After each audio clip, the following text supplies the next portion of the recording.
Hello everyone, it's Chelsea with Paper Octio Studio, and today I have an art journal page for hashtag November Daily Art Journal, and the prompt is boyfriend. And again, don't know where this prompt came from, but yeah, I'm going with it, and I had to think a little bit, but I remembered something that I could use. So this is my small dilutions journal, and I'm working now from the back to the front instead of the other way so that I can kind of balance out the, the pages make the journal more and more and more thick and harder to close. And so it's just hard to work now from the front because we have this really thick side and a really thin side. So that's what I'm doing. So I'm starting out with some music notes and old dictionary pages for a background, trying to make kind of a neutral toned background that has a lot of different things that are interesting to look at while not being, in your face. This music paper is from my friend Katie Jordan. She said it's coffee stained, so that's the reason that there's some like drips and splatters on it already. It actually smelled pretty good. But of course now I'm putting matte medium all over it, so all that coffee is going to be sealed in. So then also I've got some dictionary pages, and I think in Latin maybe. Doubt that the word boyfriend is in there, but I did pick the bee page of bees. Not bees that go buzz buzz, but bees that are the start of the word boyfriend. I really highly doubt that there's a Latin or whatever. I'm not sure what language this is actually, and I'm not sure where I got the paper either. It might have been one that I purchased from an Etsy shop. There was like a mixed bag of different interesting old text paper that I bought at one point from somebody's Etsy shop, which I can no longer remember. And I have those, and I have other ones that people have sent me, and I think on my other table I have some in German that somebody sent me, maybe Ina, I'm not sure. Anyway, I need to go through all that stuff and organize it. It's just now starting to pile up on that table out there in the other room as it comes in.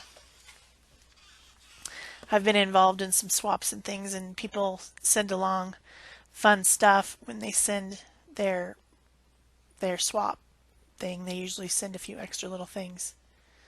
So that's always fun. So once I got all the paper glued down with Liquitex liquid matte medium, not the one I usually use as a gel, this one's the liquid, I like to use it on thin paper. Then I put a few pieces of masking tape for extra texture, and now I'm putting some white gesso on with my 2-inch brayer, not trying to cover everything up, but just kind of lighten the whole page so that it's more monochromatic and not so distracting having so many different parts and pieces. Just creating a neutral background. I'm not like trying to go crazy here. So after I get that dry, I'm going to do a little bit of stamping. This is a Harlequin looking, diamond stamp, and I'm using potting soil archival ink and stamping it off once so that it's not super dark. Stamping in your art journal is a good way to add texture to your background, visual texture.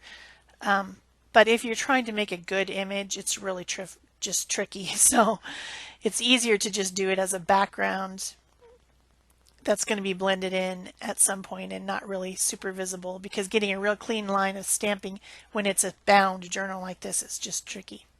Tricky. So once all that is dry, I'm just trimming off any overlaps. And you can see that the page that's behind this one is the one that I actually did before it. So the journal is not going to be in chronological order, but that's fine with me because I just stamped the date on there with a date stamp, and it doesn't really matter, it doesn't have to be in order is what I'm saying. It doesn't matter. So then once I'm satisfied with that, I'm going to go around the outer edges of the paper just to create kind of like a soft border. You know, I like things to be enclosed in. I like lines around things or borders around things. It just makes me feel more comfortable. I also collect decorative boxes, so I think I'm really into like the whole closed-in box thing. I don't know. There was a couple spots that were lifted up, so I just put some tacky glue on those. And now I'm satisfied with my background, so I'm going to start my drawing. So when I was in high school, or maybe junior high, I'm not sure, there was this legendary tree that people talked about. You know, teenage girls like boys, or in some cases they like other girls, but in my case, boys were it. Boys were the thing. And there was this story, you know, that all the little teenagers girls were talking about this tree that was called the boyfriend tree. And apparently the tree, I've never actually seen it because I never did find it, but it's supposed to be out there and it has grown into the shape of a heart. And supposedly you could go and carve the initials into the trunk of your initial and the person that you were crushing on or whatever. So that is what I thought of when I thought of boyfriend after thinking about it for a while. This wasn't like instantaneous. I thought, what on earth am I going to do on this journal page? And then I remembered, I think it was Katrina who told me about the boyfriend tree. She was one of my friends. So it might even been like 6th or 7th grade. I don't know. But anyway, I'm guessing that it's probably not as dramatic as this tree. This is like one of those, more like an squatty oak tree that has really had a couple branches loop around into the shape of a heart. Of course, I don't condone people carving initials into trees. I mean, I don't think that that's good for the tree. I doubt that it is. I mean, it doesn't kill it, but just imagine a whole bevy of giggling teenagers carving into its trunk. I'm sure that the tree was probably not particularly happy about that. But anyway, it's a cute concept. I don't know if it's real because I never saw it. I don't know if it's really a thing, but yeah, supposedly it was like some kind of magic to get your crush to like you. So I didn't put a whole bunch of carvings all over it. I'm just going to end up putting the one carving, but because it's more visually appealing. But I'm sure that if the tree exists and little girls are still talking about it, probably has carving all over it. It's a cute, romantic little story, you know, like the fence on that bridge where you can put a padlock with your significant other's initials. You know, just there's all kinds of interesting little things like that. The wall where you could put a letter to your person, you know. It's kind of like that, only much more small town. Much, much, much smaller than that. But anyway, I drew the tree and then I'm painting it with Dr. P.H. Martin's Bombay ink. And these are India inks. And I have two sets of them. I have the one that has the more earth tones, which is what I'm using at the moment. And then I have the other one that has the brighter colors. And I think that I use the greens from the brighter colors maybe because this one doesn't really have green. There's not a lot of green in either set actually, which is kind of an oversight. There's a lot of browns and yellows and oranges and not a lot of greens and blues. Maybe there's another set out there that I don't know about. It's possible. Of course, you can always blend your own color. You don't have to use the straight colors that they give you. You can blend together anything. In fact, it has a little well there that you could blend in if you wanted to. So I started out with the sepia, which is the darkest brown. That's kind of a very cool brown color. And then now I'm adding in some more of a warmer color. I can't remember what color that one is. Sorry. Sienna. Yeah, probably burnt sienna. I think it's burnt sienna actually. And then that kind of warms up the bark and gives it, more tonal qualities. And then I end up adding highlights with the white, which is in the other set number 1 and set number 2. I'm not sure which is which. But the white was a little bit whiter than I expected. It's actually quite an intense ink, so I'm going to keep that in mind. I now have 3 different types of white fluidy stuff. I've got this ink, and then I've got the DecoArts titanium white fluid, media fluid line paint, which I really like. And then I also have a Liquitex ink as well that's white. So it was more intense than I expected, but it did give quite a bit of texture to the bark. So that was cool. And there I am putting the initials on, in the cute way with the heart around it.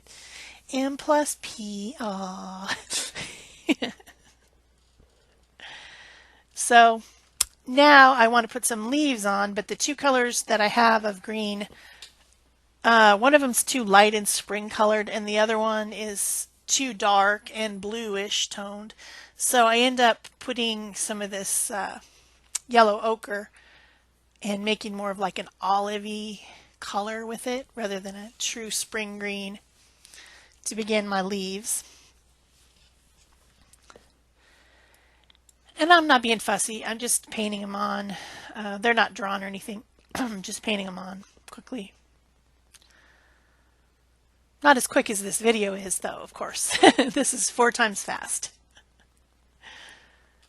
Otherwise, you'd be watching me for an hour, because this page took me an hour. Some people like that.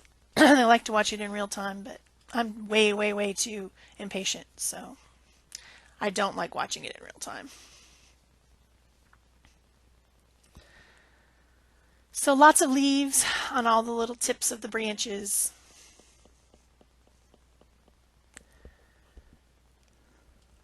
Here and there.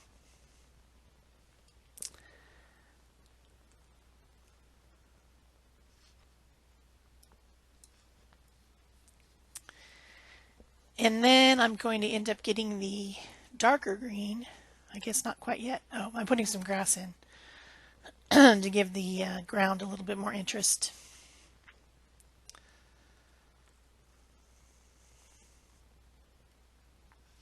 It must not be winter, or else it wouldn't look like that. But that's okay. Everything doesn't have to be winter just because it's winter. Here in Arizona, the grass is still green anyways. But we don't have trees like this. Although I guess it could be a mesquite tree. But mesquite trees tend to grow up straight and not curve around this way.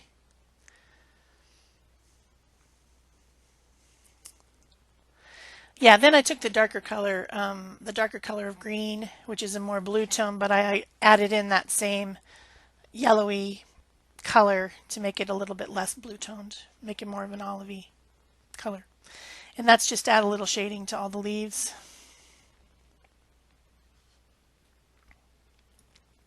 Very quickly. Then I decide I need some characters in my picture because there's this blank spot over here that's bothering me. So I decide to make a couple little animals. One of them is a squirrel and the other one is a bunny. I have a close personal relationship with bunnies. The ones that live in my backyard. They eat my plants sometimes, so we have conversations. So I'm just quickly drawing them. They're not particularly detailed, just enough detail to tell that it's a particular type of an animal. And the little squirrel has an acorn, which he's going to give to the little bunny because this page is about love, really. I mean, That's what really boyfriends are about, right? Some type of love. So then I'm using this one that's just called brown. It's not a fancy color, just brown, and the white to start coloring in my little creatures. And this whole time I've been using the water barrel brush, which gives me a little bit of extra water to kind of dilute in some cases when I need to.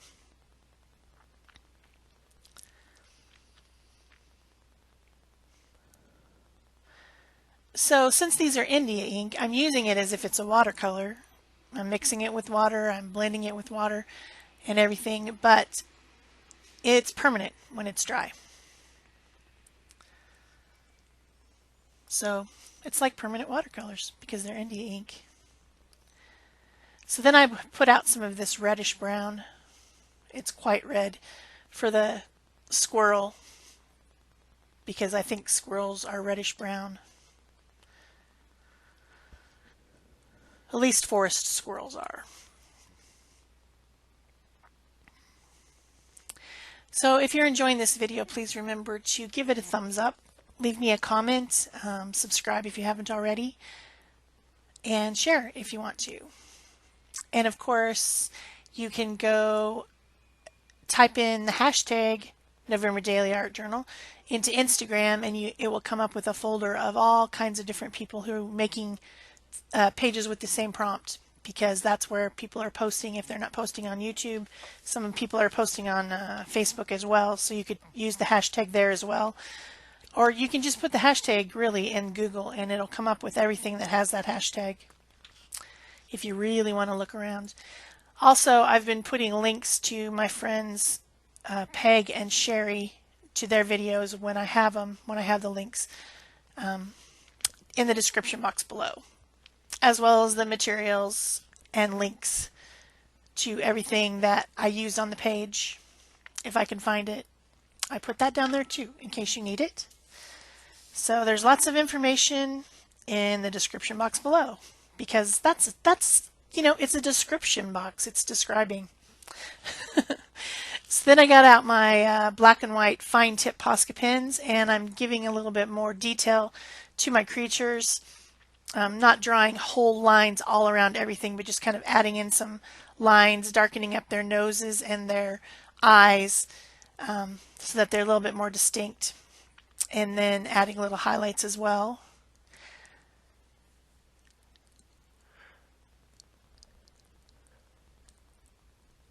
And then I'm going to add highlights to the leaves and the grass, and I'm kind of defining the carving a little bit as well.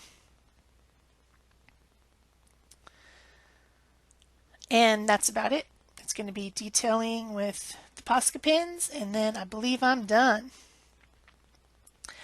So I hope you enjoyed it, and I'll see you back here tomorrow with the prompt pink for the Pick-a-Stick challenge. It's going to be a pink Pick-a-Stick challenge. As if it wasn't challenging enough, now I have to do a pink Pick-a-Stick challenge.